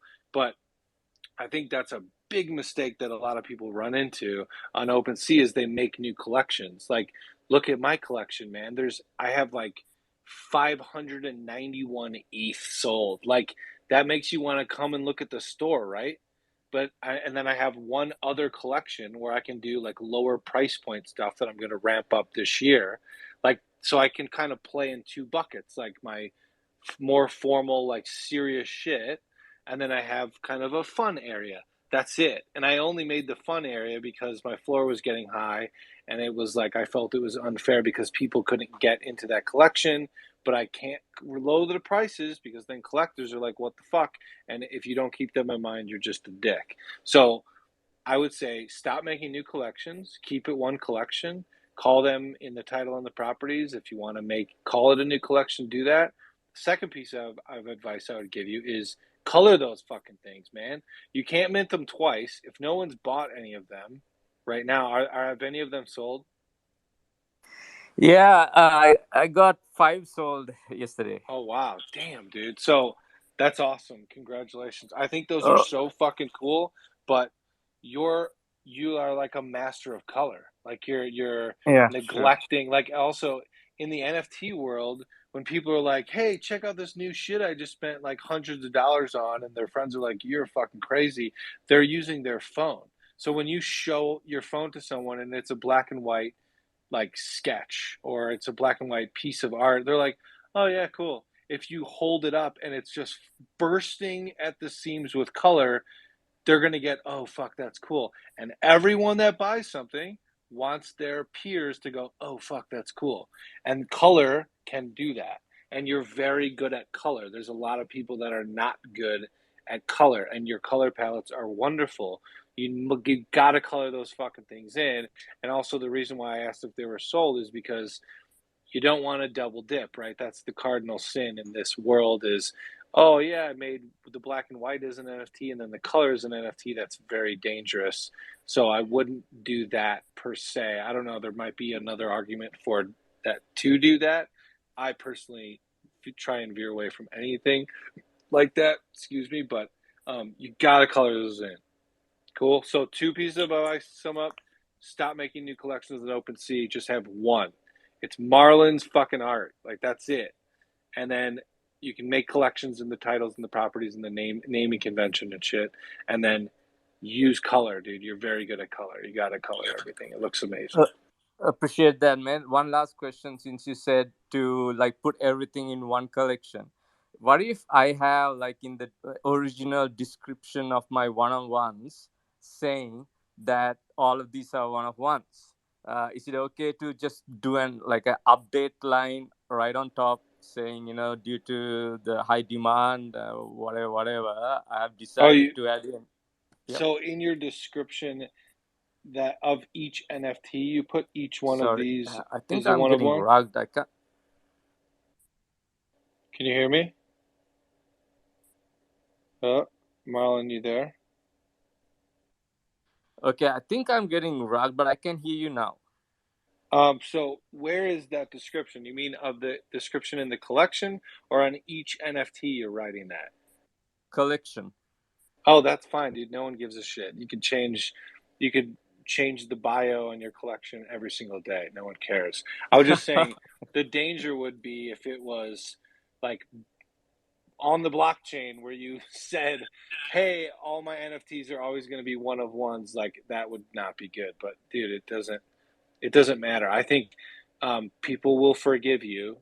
Things change. The world changes. I think you're the artist, dude. You're allowed to do whatever you want, and know that collectors want you to be uniquely you. That's why they collected your shit. And if you're just doing what you think you're supposed to do, or you're scared to do what you really want to do because of XYZ, fuck that, dude. Don't do that. Do exactly what you want, and keep rolling, keep evolving. Oh man, thanks a lot, man. Like this, like such a motivation to hear what you just said. Thank you. Thanks, Hero and Nomad for hosting the space. Wes, thanks for your time. Yeah, And you're welcome. everyone, all my friends who are here, hi to everyone. I'm gonna step down. I'll give the next person in line a chance. Thank you so much, guys. Hey, thank you so much, Marlon. And, I appreciate you letting the room know about Anastasia and how, she helped you get into the competition. That's super cool. And, I remember the room where, Anastasia and Wes were in the room, and Wes, started buying stuff from her. So it's a beautiful community to be a part of. So listen, I know we've got a couple more people on stage that haven't spoken yet. I'm gonna be closing the room pretty soon because I have to wake up really early tomorrow and fly to Denver. So that's a good segue for me to just reset the room really quickly, and then we'll just quickly say hi to a couple of people that we haven't said hi to yet. Tomorrow night for ETH Denver, Nomad Boulevard and Non Fungible People are co-hosting a party from 8:30 to 1. The info is the first pinned tweet up at the top. If you're going to be in Denver, if you're there for ETH Denver, come say hello. If you own a Nomad and or an NFP, you're going to get a bracelet at the door. Not like a 24 karat gold diamond encrusted bracelet, but like a bracelet that will get you free food and drinks on NFP and on Nomad Boulevard that night. So come and hang out with us. Get to know some of the people in our communities, and we're really excited about it. And NFP has been and will continue to be, a partner to Nomad Boulevard. We're really, really grateful to have met them in person, not in person, fungibly, non-fungibly. It's just, there have been some really good moments over the past, 3 months, and, we're looking forward to building on that partnership as we go forward. So anyway, going to close the space really soon, but Eric Kerbelling has been up here, and then wanted to say a quick hello to Anastasia and Mufasa. So Eric, how are you? Thanks for being up on stage. Yeah, man, I'm doing great. I think I hit that rigorous checklist from the beginning of being all about the art, or like being very loving what you're doing and figuring things out, and feeling a little stuck with NFTs that like recently, the beginning of the year, put a lot of, I'm still putting the same effort in every day and making stuff, but like hit a really good stride at the beginning that like the editions I was putting up were selling out, and now they're kind of slowing down, and just wondering, advice on something you mentioned, Danny, of like strategic partnerships. I think that's like something I've kind of thought about, but advice on that kind of stuff. And also like, Wes, anything you kind of did in, like behind the scenes to keep momentum going, because you were putting out so much stuff nonstop. First off, my question would be, when were things going really well, where you were saying it was all selling? What month? January. So like I've been putting up editions of like 5 of 5s about every week or so, maybe a little more often too. The first like 4 or 5 sold within a day or so, and then have just slowly kind of dwindled. And I don't feel like I've changed anything up. I think the work's still getting better. So there's nothing new. How often do you do drops? Was aiming for like once a week or so. So Okay. I maybe have just like exhausted that. But yeah. No, so I think whenever this happens to everyone, if they say it doesn't happen, they're full of shit. Because I talk to like the number 1 and 2 spots in OpenSea, and this is just part of the deal. Is what I do is, if I'm getting that feeling and I'm just like, well, this is it, man, it was a good fucking run. Like, first off, that's just part of the game. So perseverance, but what I do is I go back to the drawing board, and I'm like, I need to make the most like fire shit that I'm capable of.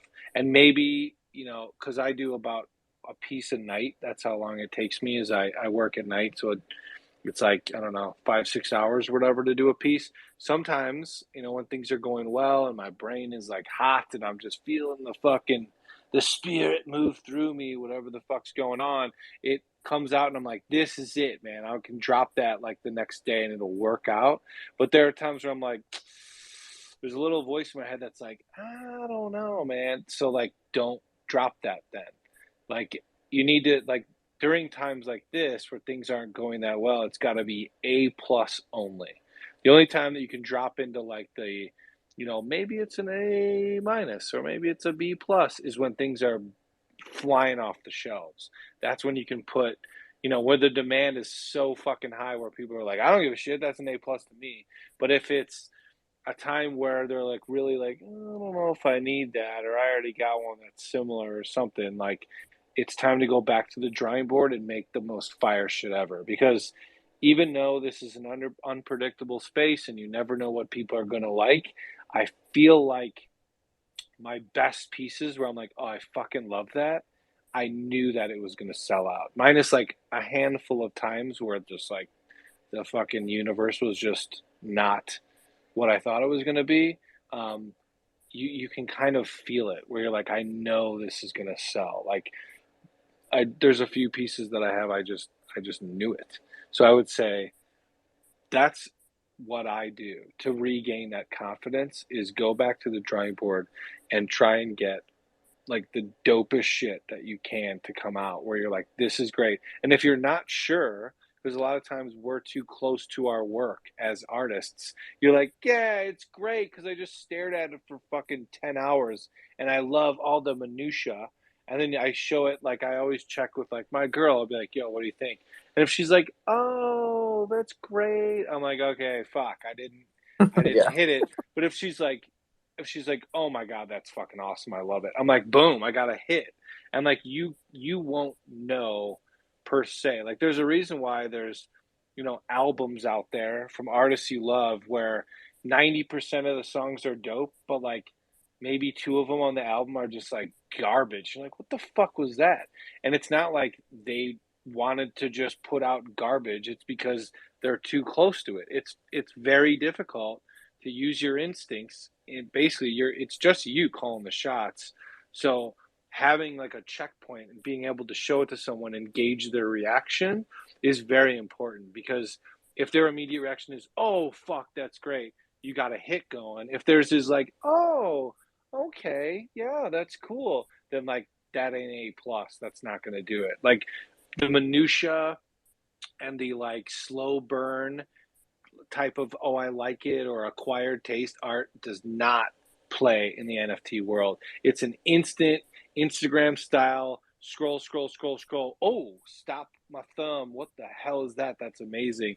That's the mentality if you want to, again, on the business side of things, sell your shit. That's what you got to go for as like a showstopper. So I don't know if that helps, but that's what I do is go back to the drawing board. And if you want me to look at something, like I told anyone else, to get away from theory and words and to look at the work, post your favorite shit up above and we can take a look at it. Yeah, no, that's super helpful. I mean, it's really, yeah, just keep putting the head down and do, you know, the best work you possibly can. That said, the next piece, can I run it by you? See what gets Sure. your feedback? Yeah.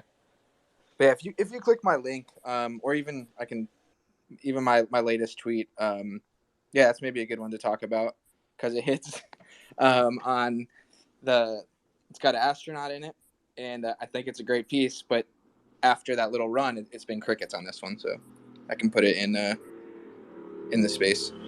So I would say my gut reaction looking at that compared to your other pieces, it's a similar problem that I think Pong kind of was in as well, is that it's starting to get, I think, a little bit too abstract. Like it's not very defined. Like if I look at your like banner, like, oh, that's clearly a lion. I think because the space person is, first off, one could say, I'm not sure if it's a space person. Maybe it is a person in a rocking chair playing the guitar and they feel like gravity release because they're jamming so well. Like, because I can say that and I have that argument about this piece and it holds a little water means that it's getting a little abstract. And I think anytime that you do that, that's a little tricky. And if I scroll down and look at some of your other shit here, like the chameleon, like I don't have an argument for what else that could be. That's like a Jackson chameleon or whatever. You know, like I think I would stick to being a little bit more literal than abstract, and being a little bit more focused on what the image needs to be. Because even think about like photography, right? Think about composition and layout. And if I look at that chameleon, I'm like, if that was a photo, it'd be like, oh, trippy. That's like a nicely framed chameleon that's in shot, and it's kind of like, you know, it's kind of in your face the way that it's shot. If I go to this astronaut, I'm like, all right, it's pulled out. Compositionally, I would say I'm not sure why he's in like the top 2/3 of the image and kind of centered. Compositionally, if you just go back to like the principles of design, right? Like that's not the best composition. So if this was, you know, cropped differently, I think you'd get a different response first off. So I would look at composition and the layout of the piece, but also yeah, I think I would dial in. If you zoomed in on this thing and made it more about just like, even if you just did like a space helmet, which again, I mean, that's like the same shit I told Pong, is like, it's more of a portrait for this thing, like a spaceman helmet, and it had this same kind of vibe to it with the lines. Guarantee it would do better than a scene of a space person with a guitar. Because even the subject matter, frankly, is, if you're not a musician, you're like, the fuck is that dude doing with a guitar? Like, if you play the electric guitar, you're like, oh man, I love it. It speaks to me. It's great. If you're not, you don't care. Like myself, I appreciate music, but I'm a hip hop guy. I don't really even like the guitar. I think it's overrated. So I'd be like, boy, I wish that astronaut didn't have a guitar in his hands, you know? So I don't know if that helps. No, it's definitely helpful. I mean, really, what that feedback brings up to me is like where I want to go in general with my art, and is it like, yeah, that's really what it brings up, because a lot of the things you're saying aren't working were things that were kind of goals of how I wanted to push things, kind of before the NFT world existed, right? Of like making my compositions a little less straight on and things like that. So it's good they worked, right? Because that was the feedback you gave, but yeah, I definitely appreciate that a lot, man. I really do. And it was super helpful. All right. Well, Eric, I hope you come back to the mainland sometime and hang with us in LA. Hope to meet you in person soon. I don't suspect you're going to be in Denver tomorrow, are you? No, I'm not. I'm kind of feeling like I missed out, or I should have, because I have some friends doing some pretty cool stuff, but no. All right. Well, our Nomad Boulevard launch party is happening Thursday, March 10th. So if you can make it to LA, we'd love to have you there. But I'm gonna just take this minute. You know, Mufasa, Anastasia. I know we didn't get a chance to catch up with you today, but in a minute I'm gonna close the room. Got to get a good night's sleep for a flight tomorrow to Denver. But I do see Alex, who's on the stage. You know, creator of Taffy World. You know, Alex, did you want to say a quick hello before we close the room? Yeah, that's fine. Hopefully you guys can hear me. I just wanted to say thanks for having the spaces. I always learn a ton from being in them. And like just anything that anyone is saying is super helpful, because like I jumped in obviously just kind of like everybody else, but I haven't put the years into my art like everyone else has. And so it's just nice to learn different angles, different marketing things, different stories, I guess. Cool. So, well, I think it's always helpful to, you know, hear other people ask questions, and, you know, sometimes they address questions we have about our own stuff. I will say, like, the most, you know, as a, you know, I'm not an artist like a lot of the people in this room, but, What I find to be something that is super, super helpful is, just picking someone in this space that you either admire the work on their PFP or the artwork that they do that you've been checking out while you've been in the space. Just DM one person in this room, and jump on a call. Just say like, hey, I saw you in the space the other night with Nomad Boulevard and Non-Fungible People. I was checking out your artwork. I'm a fan. We should jump on a call sometime and do like a 15-minute intro call. I'm telling you, fewer people get those types of authentic DMs than you think. And the worst case scenario is they don't reply to your DM. And then you jump on a call, you get to know the person a little bit, you share stories about kind of what you're experiencing in the NFT space, and who knows, maybe there's a collaboration to be had, and I always ask, whenever I'm networking with someone, I always ask this question towards the end of the call. I'm like, look, before we jump, based on what I'm trying to do, and based on kind of the person you're getting to know, and my artwork, whatever, is there anyone in your world you think I should be in touch with, or I should be connected with? And it just does this like natural unlocking of, someone's brain. And all of a sudden someone's like, well, you know what? You're a graffiti artist. And I actually know this other graffiti artist who's had some success in the NFT space. I should put you two in touch. And, then you follow up with the person and say, hey, remember how you said you were going to put me in touch with that person? I'd love to be connected. Networking is part of the hustle. Hustle is part of being an artist. Being an artist is a lot of work. And I think the people that really see a lot of success in here are not just talented and have not just been perfecting their craft over a long time, but they're people that reach out to other people and network and help and offer help. So, that's my feedback for the room for the night. Again, I really want to thank Non-Fungible People for everything that they've done for the space, moving the needle with diversity and inclusion in the space, which is super important to the Nomad community, and just really unique, futuristic contributions to the space. Senator Greaves, who's part of the team, is working on a big project that will be announced, I think, in a week. And thanks to the one and only Wes Henry for co-hosting with me tonight. We're going to be doing Wednesdays with Wes every week. And, we'll see how it goes. There's no real format yet. But excited for these conversations to continue happening.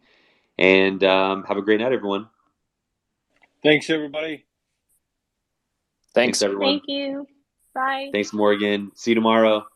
See you tomorrow. Bye.